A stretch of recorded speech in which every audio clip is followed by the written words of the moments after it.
All right, moving into the AFC South, we have the Houston Texans with 9.5 over under wins, 0.526 strength of schedule.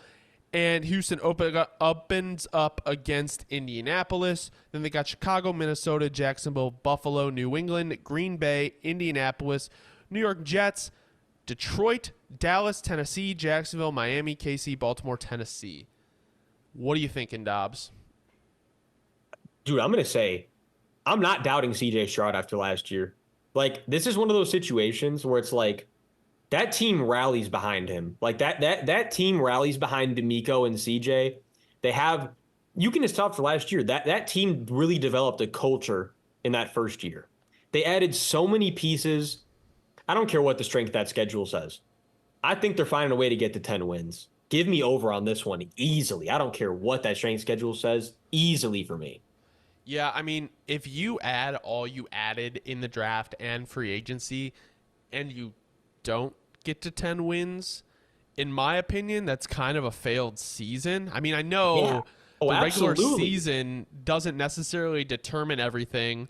They had 10 wins last year, and they greatly improved the roster. Yes, their schedule is harder, but the Texans are one of those teams that I don't really care who they play. I'm not going to count them out. So when they put up 40 plus on one of the best defenses in the league in the playoffs, it's like you can't come off of that season and then regress.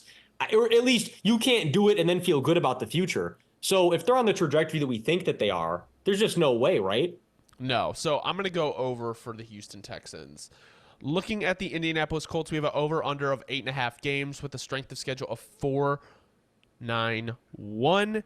Indy opens up against Houston. They have Green Bay, Chicago, Pittsburgh, Jacksonville, Tennessee, Miami, Houston, Minnesota, Buffalo, Jets, Detroit, New England, Denver, Tennessee, Giants, Jacks. See, I really do think they can win 9 games, but they're one of those teams to me that I just question. I don't know if they can. I think they could beat Green Bay. I don't know, though. I think they could beat Jacksonville. I don't know, though. And it's like those, to me, are the determining factors. And I even see Tennessee maybe being a hard game for them because of the division rival. So I think I like them at 9 games. I think I do. So I think I am going to lean over here. I was thinking the exact same thing, where it's like, again, even if and Colts fans are gonna hate to hear this, I hate to hear this too, but we only speak hypotheticals, it's only stuff that could be objectively truth. And what if Anthony Richardson has a bad year and things fall off the rails? Look, Joe Flacco's sitting right there, and we saw what Joe Flacco did last year for the Browns, right? I mean, it's like I'm looking at it like that, where it's like with Gardner Minshew, they already were right. They were this team that already is over this hump. I feel like it's like how could I say that they're not going to, you know what I mean? It's kind of like that same situation. The head coach only getting closer with the team. The scheme is only getting driven in more. You have another whole off season together. I think that, yeah, even though it's not going to be, I don't think too much of an improvement over last year, and it could be very similar and just, I think they get to 9 wins though. And again, this is one where I'm so 50-50. This is one of the toughest ones by far. They totally could end up falling under this threshold, but you know what? We've been a Richie truthers. That's a tongue twister.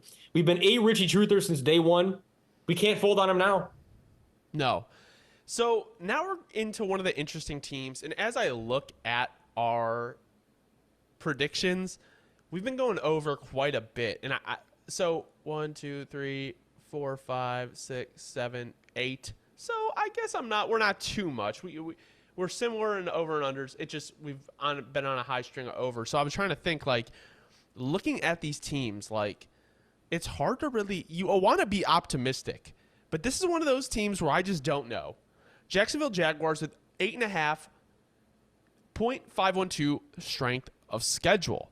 Jacksonville plays Miami, Cleveland, Buffalo, Houston, Indianapolis, Chicago, New England, Green Bay, Philly, Minnesota, Detroit, Houston, Tennessee, the Jets, Vegas, Tennessee, Indianapolis. I'm going to go, as much as I hate it, I'm going to go under here. I think that all their opponents are really hard. And while I do think the offense will look better if Doug Peterson does come in and start calling plays, I just think this might be too much to overcome to get to 9 wins.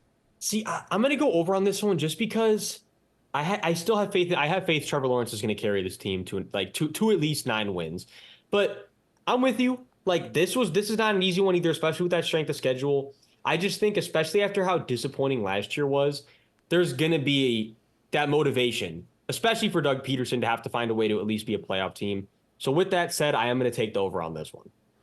All right, moving into the last team of the AFC South, we have the Tennessee Titans with over under 6.5 wins with a strength of schedule of 0.491. The Titans open up against Chicago, then they play the Jets, Green Bay, Miami, then they have a bye. Indy, Buffalo, Detroit, New England, the Chargers, Minnesota, Houston, Washington, Jacksonville, Cincy, Indianapolis, Jacksonville, and Houston again.